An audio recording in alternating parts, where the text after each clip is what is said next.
Just before I start this video, I want to make it clear this is a collaboration for DBZTBAE channel. I don't think I made that very clear throughout the video, and I thought it might sound a little bit weird if I didn't make that 100% clear. So yeah, I hope you enjoy, and also prepare yourself for the most dull I've ever been in an intro. Don't worry, it picks up during the video, but it is really bad.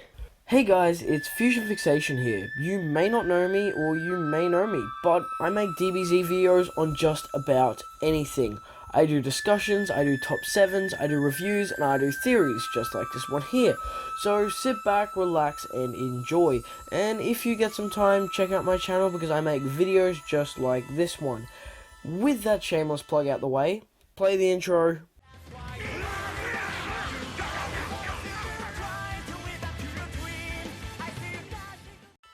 So, we all know how this guy and his story came to be. Wait, what do you mean this isn't Goku? Well, we all know this guy and how he became a good guy. But do we really? Well, today we're going to be breaking that down because I have no life, and this is what I do with my time. So, let's go. Okay, if you're unaware, a quick recap. Goku is a Saiyan that was sent to Earth to destroy Earth, which is ironic considering what happened to Vegeta while he was in Earth. No, not the person, the planet. I mean, yes, also the person, but Jesus Christ, Akira Toriyama, couldn't you be a tad more creative? Anyway, back to the recap. He landed on Earth and he was pissed. Like, mad. Gohan found him and took him in as his own, but apparently Gohan can't raise kids for shit. Oh, and yep, there he goes. But, I mean, I guess karma does exist because, yeah. Rest in peace, Gohan. In the arms of the angel, fly away. But it turns out Gohan being irresponsible was actually a good thing, because when he hit his head, he became a good guy, somehow. That makes sense because Dragon Ball, I guess? Well, like always, that isn't good enough, because today we will be finding out what actually happened when he hit his head. First, we need to find out what area of the head he got hit. It looks like he got hit on the parietal lobe.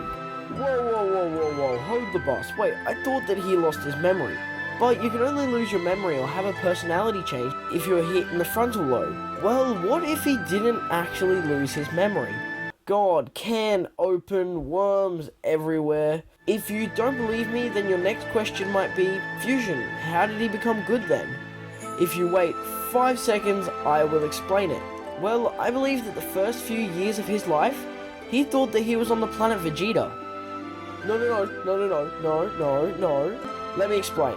As I said before, from this image and from where the bandages are on his head, we can assume that he got hit in the parietal lobe.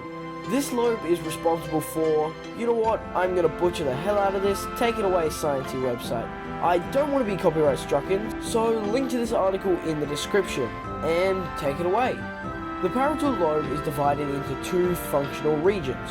One involves the sensation and perception, and the other is concerning integration sensory input, primarily with the visual system. The first function integrates sensory information to form a single percept.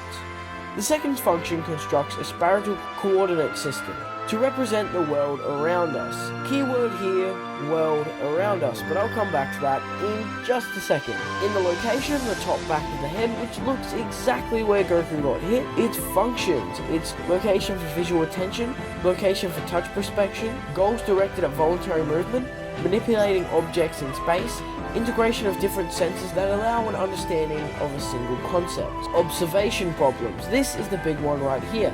Inability to attend to more than one object at a time. Inability to name an object. Inability to locate the words for writing. Problems with reading. Difficulties with drawing objects. Difficulty with distinguishing left from right. Difficulty with doing mathematics. Lack of awareness of certain body parts in surrounding space that leads to difficulty in self-care. Inability in focus and visual attention. Difficulty with hand-eye coordination. Okay, so that was some really big points there, so I'm just going to hit out the key things. First, things like education with maths and things like that are hard for Goku. I think we can all agree on that one. And I'm not going to be able to go into how every single one of them fits into Goku because I'm not going to lie, not all of them do. But remember that with all disabilities, you're not going to fit every single list of the criteria. But the really big one is the lack of awareness of certain body parts or surrounding area in space, leading to difficulties in self-care. So I'm going to go on the limb here and say that last part might be right, because I think his body parts work just fine. Yeah, I think he's fine. So what I'm suggesting is that hit in the head made him forget his surroundings, thinking that he was still on the planet Vegeta. That is for the beginning of his life, until Gohan taught him correctly. But by then his brain had already been rewired to grow accustomed with Earth and its traditions, making him not so aggressive, and in a sense making him a good guy. But for anyone that's read the manga and didn't just watch the anime, you know that Goku's main purpose isn't to be the good guy, it's to be a fighter, which he still keeps from his parents and from the home planet Vegeta, which isn't a change in personality, which could actually prove my point even more, because the frontal lobe doesn't look like it was damaged in this instant. It makes sense though, how a 12-year-old knows so little about the world. I mean, I can understand that he lived by himself, but he had Gohan and the things around him. I think that even the cavemen would have been able to understand their surroundings enough to be able to get a full comprehension on it. So a disability fits the bill perfectly here. But that opens a whole new can of worms. That was a throwback. Oh god, I did not just high-five myself. And this is because every character in Dragon Ball gets hit in the head over and over and over. And too many hits to the frontal lobe could cause things like a mess up in your prefrontal cortex, which could produce too much serotonin, causing increased anger, which maybe could make a Saiyan go Super Saiyan. Oh my god. Just remember that sensus heal bones, not brains. But hey, that's a video for another time. I might tackle the probability of Goku getting hit in the head so many times being the outcome of him going Super Saiyan because of the release of too much serotonin in another video, and it sounds like something really fun that I could tackle. But right now I'm going to focus on doing some other discussions and lists because I haven't done them in a little bit. If you're going to go check out my channel, I recommend the Bardock Theory. I really enjoyed making that, and I think I made some really solid points there that I honestly believe that is the case with the Bardock. So if you ever wondered how Bardock actually went back in time, I would recommend checking that out. But on that note, I would like to thank you guys so much for watching. It was heaps of fun coming onto DBZ's channel. I would like to thank you so much for the opportunity. It was great being here. Again, here's going to be a link to my channel. Have a good day, and I will see you guys next time.